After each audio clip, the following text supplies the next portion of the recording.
సంతృప్తిని ఇవ్వని ప్రతి కార్యం కొరకు పరుగులు పెట్టే వయసు ఇది, వెతికే వయసు ఇది. చివరికి ఈ ఇన్స్టాగ్రామ్ వచ్చిన తర్వాత ఇన్స్టాంట్ గా చెడిపోవడానికి ఐడీల కోసం వెతుకులాటలు ప్రారంభమయ్యాయి తెలుసా. ఇన్స్టాంట్ గా ఇంకా అప్పటికప్పుడే చెడిపోవాలి.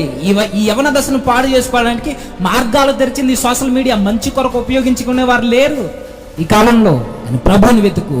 దేవుని వెతికితే ఏమొస్తుందండి అంటే, ఈ వయసులో నువ్వు దేవుని వెతకడం స్టార్ట్ చేయి, నీ లైఫ్ ఏంటో, నీ లైఫ్ పర్పస్ ఏంటో, నువ్వేంటో, నీ భవిష్యత్తు ఏంటో నీకు ఇట్టే అర్థమవుద్ది. ఒక గమ్యం, ఒక లక్ష్యం లేకుండా ఈరోజు యువత పరుగులు పెట్టడానికి కారణం ఏంటంటే దేవుణ్ణి వెతకడం లేదు, పనికిరాని విషయాలన్నిటిని వెతుకుతుంది. అందుకే వారి లైఫ్ పర్పస్ వరకు తెలియట్లా. దేవుణ్ణి వెతకడం మనం స్టార్ట్ చేస్తే మన లైఫ్ ఏంటో మనకు అర్థమవుతుంది. దేవుడు మనకు దొరికితే మన లక్ష్యం ఏంటో మనకు తెలుస్తుంది. దేవుణ్ణి మనం కనుగొంటే మన భవిష్యత్తు ఏంటో మనం నిర్ణయించుకోగలం.